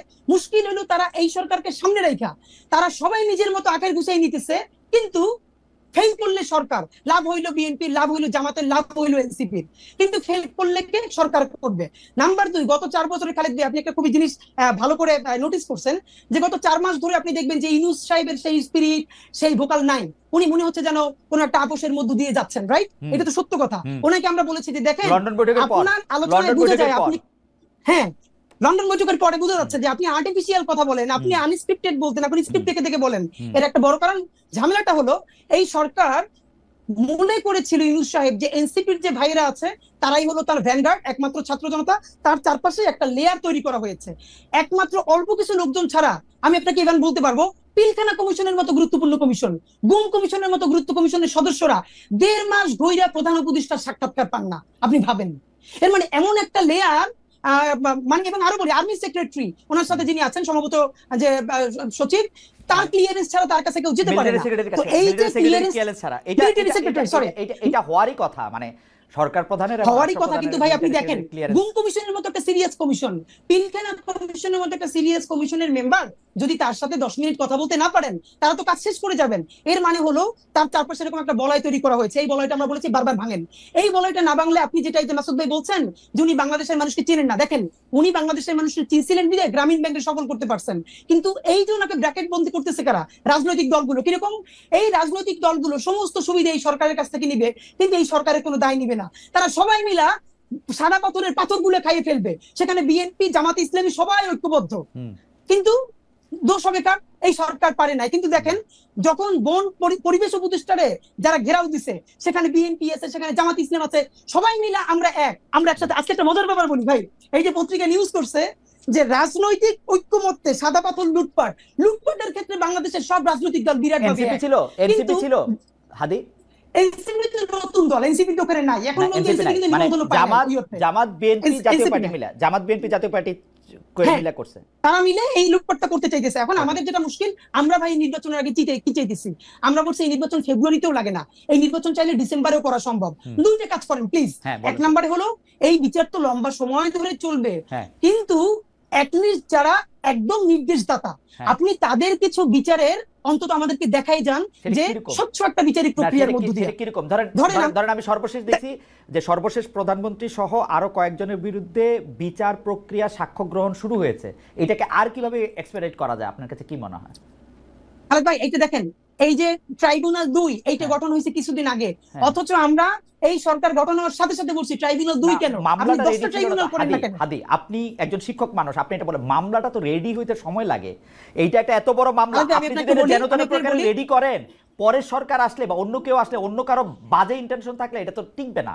মামলাটা তো রেডি করতে হবে। খালেদ ভাই, আপনি একটু আন্তর্জাতিক অপরাধ ট্রাইব্যুনালে যারা কাজ করতেছে তাদেরকে একটু কাইন্ডলি ডাইকে কথা বলেন যে এই মামলা যেন খুবই ভালো ডকুমেন্টেড করে দ্রুত করা যায়, এই জন্য তাদের এক্সট্রা কি ইনিশিয়েটিভ ছিল আমি আপনারে বলি, দায়িত্ব নিয়ে আপনি ফ্যাক্ট চেক করেন। এই যে আইসিটি করা হয়েছে, তাদের সাথে পুলিশ দেওয়া হয়েছে না, সব থেকে দুর্বলতম পুলিশ, যার কান্দা থেকে বন্দুক খুলে বলে আমাদেরকে বলতেছে সেখানকার সদস্যরা। এমনও হয়েছে যে অপরাধী ধরতে গেছে, পুলিশ দৌড়িয়ে পারে না, তো এই যে আন্তর্জাতিক অপরাধ ট্রাইব্যুনালের যে টিম, তারা দৌড়ে আসামি ধরতেছে। কিরে ভাই, ওকে, মানে অপরাধ ট্রাইব্যুনালের যে আমার মনে হয় আসামি ধরা আমার মনে হয় বন্দুক খুলে পড়ে সেই রকম দিয়ে আপনি রাখছেন। এটা কিভাবে আবার চালাবেন? আসবো আপনার কাছে, আপনার বক্তব্য পরিষ্কার। আমি একটু কামাল ভাইয়ের কাছে ফিরি। কামাল ভাই, আপনার বিরুদ্ধে বা আপনার কাছে জানতে চাওয়া হয়েছিল যে জনাব আল মামুন প্রশ্নটি করেছিলেন, আপনি যদি এই ব্যাপারটা একটু অ্যাড্রেস করতেন, যে আপনি কয়েকদিন আগে বলেছিলেন জুলাই যোদ্ধাদের না মানে এই আন্দোলনকারীদের সম্পর্কে যে ডিবি অফিসে ভাত খেয়ে যারা আন্দোলন প্রত্যাহার করেছিল তারা নেতা বনে গেছেন, এইরকম একটা কথা বলেছিলেন। আর আর আর কামাল ভাই, আমি আরেকটু বলি, আমাদের দর্শকদের মধ্যে একটা বড় অংশ বলতেছেন যে এখন পর্যন্ত বোঝা গেছে কেন আমি ডক্টর মোহাম্মদ ইউনূসের সাথে কথা বলি, কারণ ডক্টর মোহাম্মদ ইউনূস আমাকে দাওয়াত দেন নাই। এই কথা ঠিক না। ডক্টর মোহাম্মদ ইউনূসের কাছ থেকে আমার কোনো দাওয়াত খাওয়ার শখ নাই। ডক্টর মোহাম্মদ ইউনূস তো আমাকে মানে উনার দাওয়াত আমি বাই বড়লোক দাওয়াত, বড় দাওয়াতের দরকার নেই। আমি বলছি উনি আমাকে সাক্ষাৎকারটার জন্য আমি অনেক চেষ্টা করছিলাম, উনি আমাকে বাদে সবাইকে সাক্ষাৎকার দিয়ে বেড়াচ্ছে এই প্রধান উপদেষ্টা হওয়ার পরে। দাওয়াতের আমার দরকার নাই ভাই, দাওয়াত শব্দটা আমি ভুল কইছি। ডক্টর মোহাম্মদ ইউনূস ওই হাদিরে, কামাল ভাইরে এদেরকে দাওয়াত দেন, আরো লোকদের দাওয়াত দেন, আমার দাওয়াত না দিলেও চলবে। আম গুড। কামাল ভাই, আপনি যদি একটু বলতেন যে এই আপনি বলছেন যে যারা ডিবি অফিসে খাওয়া দাওয়া করে নেতা বনে গেছে, এইটার ব্যাখ্যা চাইছে আপনার কাছে। কামাল ভাইকে আমরা শুনতে পাচ্ছি না কোনো কারণে। কামাল ভাই কি মানে কামাল ভাই বলছেন কিন্তু শুনতে পাচ্ছি না। জি কামাল ভাই, আপনি কি শুনতে পাচ্ছেন? এবার পাচ্ছি কামাল ভাই, এবার পাচ্ছি। আচ্ছা, আমি আপনাকে বলি, ওটা একটা প্রসঙ্গক্রমে এসেছিল। প্রসঙ্গটা আমি বলি, একটা মানে হঠাৎ করে বলে না অনেক কিছু বোঝা যায় না। আমার প্রসঙ্গটা ছিল এখানে যে একটা প্রশ্ন উঠেছিল আমার কাছে, যে আমি কিন্তু একদম শুরু থেকেই বলে আসছিলাম যে এই সরকারে দুজন ছাত্র উপদেষ্টা নেওয়াটা ছিল এই সরকারের জন্য একটা বড় ব্লান্ডার। এই কথাটা আমি বলেছিলাম। কেন বলেছিলাম সেটা ব্যাখ্যা করতে যাই বলেছিলাম যে এই ছাত্রদের কিন্তু যাদেরকে নিয়েছিলেন তাদের প্রজ্ঞা, তাদের মেধা, তাদের যোগ্যতা নিয়ে কিন্তু আমি কোনো প্রশ্ন করি নাই এই কারণে তাদের তো আমি টেস্ট করি নাই। কিভাবে আমি বলবো এটা, কাজে ওইটা আমি বলি নাই। আমি বলেছিলাম ওদেরকে নেওয়ার মাধ্যমে পুরো দেশের যে ঐক্যবদ্ধ ছাত্র যারা ছিল, ছাত্র শক্তি যেটা যুব শক্তি, সেই শক্তিটাকে ভেঙে দেওয়া হয়েছিল। অনেকের মধ্যে প্রশ্ন জেগেছিল যে উনি যদি হয় তাহলে আমি নই কেন, আমি উনার চেয়ে কিসে কম, অথবা উনি কোন বিবেচনায়। এই প্রশ্নটা অনেক ইয়াংদের মধ্যে আমি শুনেছি। কেন শুনেছি সেটাও আমি বলি। কিভাবে শুনেছিল? এভাবে যে আমি ওই দিনই ওই 8 তারিখে একটা টেলিভিশনে ছিলাম, যখন ওইখানে ওই ঘোষণা করা হচ্ছিল নামগুলো, তখন ওইটাকে মূল্যায়ন করার জন্য বলা হয়েছিল। তখন আমার সঙ্গে ওখানে ইন্ডিপেন্ডেন্ট ইউনিভার্সিটি, সম্ভবত একটা প্রাইভেট ইউনিভার্সিটি একজন স্টুডেন্ট ছিল, সমন্বয়ক ছিল। ওই ভদ্রলোকের তখন মাথার মধ্যে কাটা ছিল, এখানে একটা প্লাস্টার লাগানো ছিল মাথার মধ্যে। সে আমার সঙ্গে ছিল এবং সেখানে তার সঙ্গে আলাপ করতে করতে দেখলাম সে খুবই আনহ্যাপি। সে বলতেছে যে ঢাকা ইউনিভার্সিটি থেকে দুজনকে নেওয়া হলো উপদেষ্টা হিসাবে, তা আমরা আমাদের এই ত্যাগের কি মূল্যায়ন হলো? দেখেন, ওরা কিন্তু তাৎক্ষণিক মূল্যায়ন খুঁজতেছে। এটা তো মূল্যায়ন খোঁজার ব্যাপার ছিল না। ব্যাপারটা ছিল স্টুডেন্টরা থাকবে প্রেশার গ্রুপ হিসাবে। যদি এমন হতো যে একটা স্টুডেন্টদের সম্পর্কগুলি সমন্বয়কে নিয়ে একটা প্রেশার গ্রুপ করতো, তারা সরকারের সঙ্গে প্রতি 15 দিন পর বসতো, বসে বলতো জনগণ এটা চায়, আপনি এটা করতে পারছেন না, তারা একটা প্রেশার দিত, সেটা হতে গভর্নমেন্টের জন্য ভালো।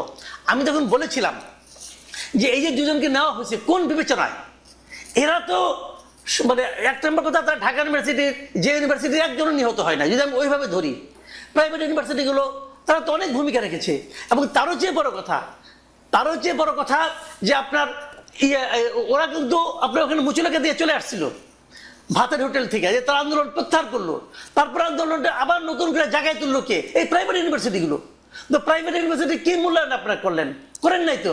আমি কিন্তু এইভাবে টু দ্য পয়েন্ট, মানে এদেরকে অবমূল্যায়ন করার জন্য বলছি না।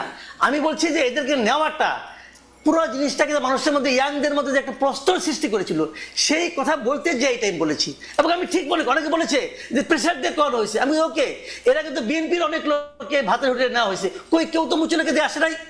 আপনার মুচুলাকে দিয়ে আন্দোলন প্রত্যাহার করছিলেন কেন? তারপরে যদি প্রাইভেট ইউনিভার্সিটিগুলো আন্দোলনটাকে আরো বেগবান না করতো তাহলে আন্দোলন ওদিন শেষ।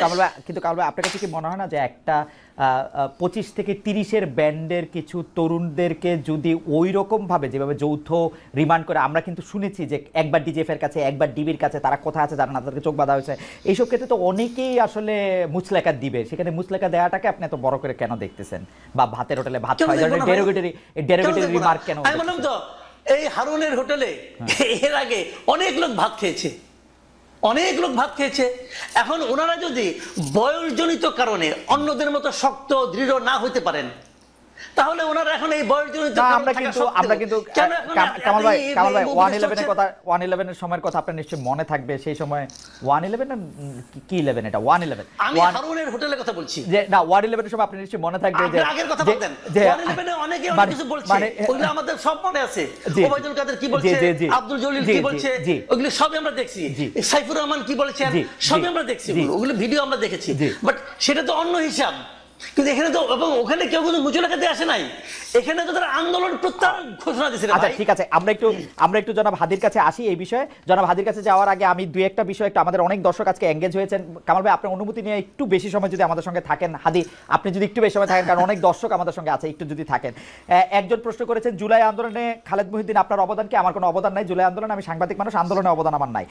2 নাম্বার হচ্ছে যে তারেক সাহেবের ইন্টারভিউ কেন নেন নাই? তারেক সাহেবের ইন্টারভিউ নিতে গত 5 বছর ধরে আমি ক্রমাগত চেষ্টা করে যাচ্ছি, তারেক সাহেব আমাকে ইন্টারভিউ দিচ্ছে না। শেখ হাসিনার ইন্টারভিউ নেওয়ার জন্য আমি গত 8-9 বছর অনেকবার চেষ্টা করেছি। একবার ডয়েচে ভেলে থেকে বিশেষ অ্যাসাইনমেন্টে উনি জেনেভায় এসেছিলেন, জেনেভায় তার হোটেলের নিচে দাঁড়িয়েছিলাম, উনি পুলিশ দিয়ে আমাকে, মানে সুইস পুলিশ দিয়ে আমাকে সেই জায়গা ত্যাগ করতে বাধ্য করেছেন। এমনকি সজীব ওয়াজেদ জয় আমি ডয়েচে ভেলেতে থাকা অবস্থায় আমার আরেক কলিগকে ইন্টারভিউ দিয়েছেন, আমাকে ইন্টারভিউ দেন নাই। ডক্টর মোহাম্মদ ইউনূস যতদিন আসলে সরকারের প্রধানের ক্ষমতায় ছিলেন না তখন আমাকে ইন্টারভিউ দিয়েছেন, প্রথম ইন্টারভিউটা, এখন দেন নাই। সেটাই হচ্ছে কথা। আমি জনাব হাদি আপনার কাছে আসি। জনাব হাদি, যেই নির্বাচনটা কখন হবে সেই প্রসঙ্গের মধ্যে থেকে, এবং জনাব মাসুদ কামাল ভাই এনসিপির কথাও একটু বলতেছিলেন যে যারা নেতা হয়েছেন সেখানে, আমাদের অনেকে আপনাকে এই প্রশ্ন করেছেন, আমাদের গবেষক দলে একটি আপনাকে প্রশ্ন করেছেন যে 5 আগস্ট ডক্টর ইউনূস জুলাই ঘোষণাপত্র পাওয়ার পরে এনসিপি বা বাংলাদেশ গণতান্ত্রিক ছাত্র সংসদ এবং এমনকি আপনাদের মধ্যে এক ধরনের মনোমালিন্য, ঘরের মধ্যে মশারি, কেউ কেউ বলতেছেন দলের মধ্যে দল, আপনারা আলাদা হচ্ছেন নাকি আপনারা এক হচ্ছেন, সেরকম অনেক কথা বলছেন। আপনি ব্যাপারটাকে আসলে কিভাবে দেখেন? প্রশ্নের মধ্যে আরো প্রশ্ন করেছেন, শুধু আপনাকে দর্শকরা এই প্রশ্নটাও করেছেন যে আপনি এনসিপিতে যান নাই কেন? আপনি নাগরিক কমিটিতে থাকলেন, এনসিপি যখন হইলো তখন আপনি গেলেন না কেন? আচ্ছা, এটা আমি বলতেছি, এটা আমি ফেসবুকে অনেক আগে ক্লিয়ার করছি, তারপর আমি আপনাকে একটু বলি। যেহেতু প্রশ্নটা আসেন, আমি ভাবছি আপনি হয়তো প্রশ্নটা পড়বেন, আমি একটু আপনার মাধ্যমে মাসুদ ভাইকে একটু কাইন্ডলি প্রশ্ন করে রাখতে চাই। আমি পুরোটা দেখি নাই, বাট যেহেতু ইউটিউবে প্রচুর ছড়াচ্ছে, থাম্বনেল দেখে দেখেছি যে মাসুদ ভাই বলেছেন যে আসলে আওয়ামী লীগ ছাড়া এই নির্বাচন ইনক্লুসিভ হবে না। এটা আমার সর্বশেষ প্রশ্ন কামাল ভাইয়ের জন্য, এটা সর্বশেষ প্রশ্ন। কামাল ভাই এটা মনে করেন কিনা? ঠিক আছে ঠিক আছে, এটা আমার অবশ্যই প্রশ্ন যে কামাল ভাই এটা মনে করেন কিনা। জি রাইট, আপনি যদি আপনার বলেন। নাম্বার 2 হলো এইখানে ভাই কয়েকটা ব্যাপার, যে মুচলেকা দেওয়ার যে কথাটা বললেন না মাসুদ কামাল ভাই, যে ওরা কেন মুচলেকা দিল। একটা ব্যাপার হলো, দেখেন এই গণ অভ্যুত্থানের পরে আমাদের সাথে যারা উপদেষ্টা হয়েছে, বিভিন্ন আন্দোলন করছে, এদের ব্যাপারে যখন যেটা দেখেছি আমরা সমালোচনা করেছি। কিন্তু একটা ব্যাপার দেখেন খালেদ ভাই, আমারে আজকে আপনারা যত বিপ্লবী মুভি দেখেন, যাই দেখেন, আমি নাহিদের 1000টা সমালোচনা করছি, নাহিদের করছি, অন্যদের করতেই থাকবো। কিন্তু এরপর আমি যেটুকুন অ্যাড্রেস করব, যদি এই ফ্যাসিবাদের পতন না হইতো, তাইলে যদি প্রথম কারো ফাঁসি হইতো, সেই ফাঁসিটা নাহিদের হইতো, আমার ওয়াকার সাহেবের হইতো, ওয়াকার সাহেবের হইতো, হয়তো সেটা কি ওয়াকার সাহেবের আগে হইতো না নাহিদ সাহেবের আগে হইতো? এটাতে আমার ডাউট আছে, কারণ আমার কাছে মনে হয় যে শেখ হাসিনার পুরা দায়টা ওয়াকার সাহেবের দেয়। উনি মনে করেন না নাহিদ সাহেব এত বড় বিপ্লবী, উনি মনে করে ওয়াকার সাহেব বেঈমান করছে। আপনি বয়ানটা দেখেন কিন্তু। আচ্ছা ওকে, সেটা যেটাই হোক, কিন্তু সিভিলিয়ানদের মধ্যে, কারণ নাহিদ যেদিন 3 দফা মানে 1 দফায় ঘোষণা করেছে, সেদিন কিন্তু তার মৃত্যুর পরোয়ানা মানে সে স্বাক্ষর করেছে। এখন এখানে ব্যাপার মুচলেকা দেওয়ার ব্যাপারটা মাসুদ ভাই কেন রিলেট করতে পারবেন আমি আপনাকে বলি। এর কারণ হলো, মাসুদ ভাই এর উত্তরটা একটু আগে বলছে, আপনাকে বললো না যে ওনাকে আওয়ামী লীগের সময়েও ডিজিএফআই থেকে 2-3 বার চা খাইতে ডাকছে, তো উনি যান নাই, কিন্তু কিছু হয় নাই। এর মানে হইলো ডিজিএফআই আসলে অত খারাপ না, এই আমরা যারা খারাপ মানুষ ছিলাম এদেরকে ডিজিএফআই আয়নাগর দিয়ে হেদায়েত করে ফেলছে। কিন্তু মাসুদ ভাই ভাবেন, ডিজিএফআই চা খাইতে ডাকতেছে আর মাসুদ ভাই যাইতেছে না, তাও ডিজিএফআই এর কিছু বলতেছে না। আমি আপনাকে কিছু ছোট স্মরণ করে দিই। নুরুল কবির ভাই, আমি আমার অনুষ্ঠানে অন্য কোনো কথা যেটা আমি দায়িত্ব নিয়ে করছি, নুরুল কবির ভাই আমার অনুষ্ঠানে গিয়া ডিজিএফআই রে, শেখ হাসিনা রে, মানে ইন্ডিপেন্ডেন্ট টেলিভিশন অনুষ্ঠানে এমন কথা বলছে যেগুলো আমি এখন মুখ দিয়ে করতে পারবো না। ওই ওই কথা বলার পর খালেদ ভাই, তাহলে আমি কবির ভাইদের আপনাদের একটা আলাদা মাসুদ অবস্থান মনে ছিল, করাই মাসুদ দেই। কামাল ভাইদের একটা আলাদা অবস্থান অবশ্যই। ছিল, যেটার জন্য এত দেখেন সহজ না দেখেন কিন্তু। কামাল ভাইয়ের শুধু মনে করাই দিয়ে যে উনি নাহিদের শরীরের দাগ দেখছেন কিনা, Okay. ওনার সন্তান যদি ওইটা হইতো বা ভাই সারা শরীরের কি অবস্থা, কোনো মানুষ সুস্থ থাকতে পারবে? নাহিদের হাজারটা সমালোচনা আমি করি, কিন্তু ভাই নাহিদের শরীরের দাগ কি দেখা যায়? না, তো ঠিক আছে। এইটা হলো একটা প্রশ্ন, ঠিক আছে। সুতরাং মুসলিমের উত্তর পাবেন। নাম্বার 2, জি। এই সরকারের ভাই বললো না যে ভাই দেখেন আমি নিজেও বলি এই সরকারে যারা উপদেষ্টা হয়েছে ছাত্রদের, প্রথম হলো কে কে হয়েছে এই প্রশ্নটা পরে। এখন ধরেন আমাদের প্রাইভেট বিশ্ববিদ্যালয়কে আমি বলি, আমরা বলি এই আন্দোলনের বাঁশের কেল্লা। ঢাকা বিশ্ববিদ্যালয় যখন একদম মুক্ত হয়ে গেছে, পুরো আন্দোলন মরে গেছে, তখন এই আন্দোলনকে নতুন করে জীবন দিয়েছে, বাঁচিয়ে রেখেছে প্রাইভেট বিশ্ববিদ্যালয়। কারণ আমার বাসা রামপুরে, আমি আন্দোলনের শুরু থেকে শেষ পর্যন্ত ব্র্যাকের সামনে, ইস্ট ওয়েস্টের সামনে এই পুরো ঘটনার সাক্ষী যে কি হয়েছে। সুতরাং এখন কথা হলো ভাই, ধরেন 10 জন উপদেষ্টা নিবে ছাত্রদের মধ্য থেকে, তাইলেও কি সকল প্রাইভেট বিশ্ববিদ্যালয় থেকে একজন করে নেওয়া সম্ভব? বাকি যে হাজার হাজার হবে না, সেও তো প্রশ্ন তুলবে, এটা কোনো প্রক্রিয়া না। কিন্তু আমরা বরং যেটা করতে চাই, এই যে 2 জন ছাত্র উপদেষ্টা হইলো, এখানে তো 2 জন নেওয়া ঠিক হয় না। এই সরকারের একমাত্র বৈধতা এই ছাত্র উপদেষ্টারা তাদের সাথে আছে। কারণ যখনই তারা চাপে পড়ে কোনো অকাজ কইরা, তখন বলে আমাদের সাথে ছাত্ররা আছে। কিন্তু ছাত্ররা যে দাবি জানায়, সেগুলো সে ডক্টর ইউনূস সাহেব একটাও বাস্তবায়ন করে না, ক্যাবিনেটে বাস্তবায়ন করে না। কেন করে না? কারণ এই ক্যাবিনেটের অনেকজন উপদেষ্টা ইতিমধ্যে বিভিন্ন রাজনৈতিক দলের সাথে নেগোসিয়েশন করছে। আমার কিন্তু তাই মনে হয় যে আপনি কি সেটা বলেন যে 7 জন উপদেষ্টাই বা 10 জন উপদেষ্টাই ছাত্রদের থেকে নেওয়া উচিত ছিল? আমি মনে করি 3 ভাগের ন্যূনতম 1 ভাগ, 3 ভাগের ন্যূনতম 1 ভাগ ছাত্রদের মধ্য থেকে নেওয়া উচিত ছিল, এবং এখান থেকে অবশ্যই প্রাইভেট বিশ্ববিদ্যালয় থেকে নেওয়া উচিত ছিল। 3 ভাগের 1 ভাগ মানে আপনি 8 জনের কথা বলতেছেন যে ছাত্র 8 জন অন্তত। এবং আমরা সেখানে প্রেস ব্রিফ করে বলেছি এইখান থেকে প্রাইভেট বিশ্ববিদ্যালয় থেকে নিতে হবে মিনিমাম 2 জন। আমাদের নারীরা যদি না নামতো, জীবনে জুলাই সফল হতো না। একজন কই নারী শিক্ষার্থী কই? এই আমরা বলেছিলাম, তখন আমাদেরকে বলে যে নারীর ওই এক্সপার্টিস আছে কিনা। তখন আমি প্রশ্ন করছি, এই যে উপদেষ্টাদের মধ্যে মিনিমাম 5 জনের নাম বলতে পারবো যাদের কোনো এক্সপার্টিস নাই, তাদেরকে যদি রাষ্ট্র পালতে পারে, তাহলে আমাদের 2টা বোন এই সমস্ত নারীদের মধ্য থেকে, ছাত্রীদের মধ্য থেকে উপদেষ্টা হইলে আমরা ইনক্লুসিভ ফিল করতাম না, ইনক্লুডেড ফিল করতাম না? আমাদের প্রাইভেট থেকে 2টা ছাত্র যদি থাকে, কওমি মাদ্রাসা এত জীবন দিছে, ধরেন মাদ্রাসা থেকে একটা ছেলে, প্রাইভেট বিশ্ববিদ্যালয় থেকে 2টা ছেলে, নারী শিক্ষার্থীদের মধ্যে থেকে 2 জন বা 1 জন, তাতে আমরা সবাই ইনক্লুডেড ফিল করতাম। এইটা না করে যেটা হইছে, এখন ছাত্র জনতা বিভাজিত হইছে। ইনক্লুডেড ফিল না করে জনাব মাহফুজ, জনাব নাহিদ, জনাব আসিফ উপদেষ্টা পরিষদে গেলেন কেন? এবং ডক্টর ইউনূস যখন ক্লিনটন ফাউন্ডেশনে মাহফুজ সাহেবকে পরিচয় করে দিচ্ছেন, উনি হচ্ছেন এই আন্দোলনের মাস্টারমাইন্ড। যখন শফিক সাহেব বলতেছেন যে এই আন্দোলনের পিছনে ছিল হচ্ছে এই, তখন ওনারা খুব আরাম করে মৃদু মৃদু হেসে এটা উপভোগ করতেছিলেন কেন? ওনারা কেন বললেন না যে আমাদের ভাই বোনটা না আসা পর্যন্ত আমরা থাকবো না এখানে? দেখেন, এই জন্যই বলছিলাম যে মাহফুজ আলমের ব্যাপারে আমরা একটা পরামর্শ দিয়েছিলাম। এইটা কিছুদিন আমার মনে হয় বাস্তবায়ন হয়েছে। যেমন আমি বলছিলাম ওনার হাত থেকে ফোন কাইডা নেওয়া হোক, উনি যখন পোস্ট করতে চাইবেন, এটা প্রধান উপদেষ্টা দেখে পোস্টটা দিয়ে দিবেন। এরপর উনি অনেকদিন চুপচাপ ছিল, এরপর সরকার কিছুটা নিরিবিলিও ছিল। তো এখন আমাদেরকে যদি এইগুলাই চলানো লাগে, তাহলে ভাই আমরা দেশ চালাই। আচ্ছা ঠিক আছে, এগুলি বাদ দেন। আসলে আমরা এখানে মাহফুজ সাহেব নাই, আপনি যদি এইটা বলেন, আপনি এনসিপি কেন করেন নাই? নাগরিক কমিটিতে আপনি ছিলেন, তারপরে আপনি এনসিপি তে কেন আসেন নাই? আমি একদম সোজা কথা যদি বলি, আমি এক মিনিট 2 মিনিটের মধ্যে যদি আপনি বলেন যে ইনকিলাব মঞ্চটা আপনি আসলে কি দেখেন? এটা কি একটা প্রেসার গ্রুপ, এটা একটা মব চালানোর জিনিস, এটা কি আসলে কি বাইরে কি হইতে? খালেদ ভাই, আপনি যে কাজটা করছেন, এটা হলো প্রতিবাদ জানাই। আপনি মব নিয়ে বলবেন তো, এই জন্য মবের উপর অনেক লেখাপড়া নিয়ে আসছিলাম, 3-4 পৃষ্ঠার এনসাইক্লোপিডিয়া থেকে শুরু কইরা সব নিয়ে আসছিলাম আসলে কোনটা মব বলে।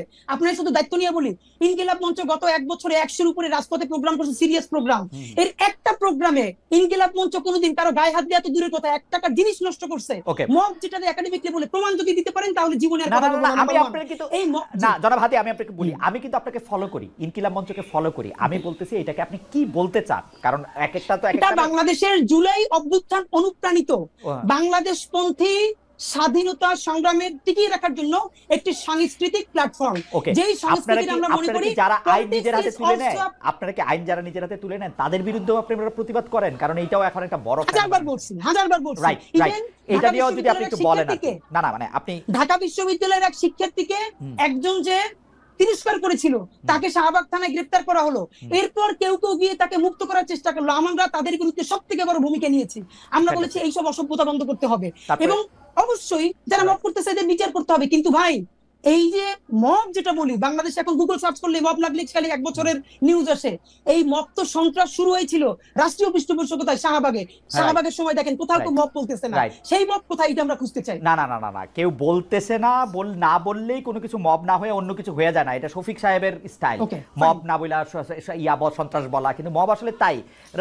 শাহবাগে একটা তোলা হইতেছে, এই আইন বাতিল করে অন্য একটা আইন করতে হবে এটা করার জন্য, সেটা ঠিক আছে। আপনি কেন এনসিপি করেন না সেটা যদি এক লাইনে বলতেন, অনেক দর্শকের। আমি এনসিপি করি নাই ভাই, আমি জাতীয় নাগরিক কমিটির কেন্দ্রীয় সদস্য ছিলাম।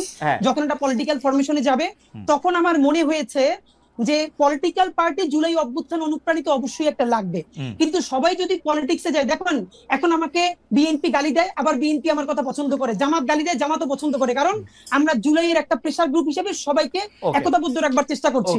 তখন মনে হয়েছে আমি যদি নিজে একটা পার্টিতে যাই তাহলে এই আমার শেষ প্রশ্নটা আমি করে রাখি, আপনি করে রাখি, আপনি সকলকে একতাবদ্ধ রাখতে চাইছিলেন, আপনি একজন শিক্ষক, আপনি আপনার জন্য কত নাম্বার আপনি দিবেন, আপনি সকলকে একতাবদ্ধ করতে পারছেন কিনা এই বিভাজন দেখে আপনার আসলে কেমন লাগে, আপনার জন্য শেষ প্রশ্ন।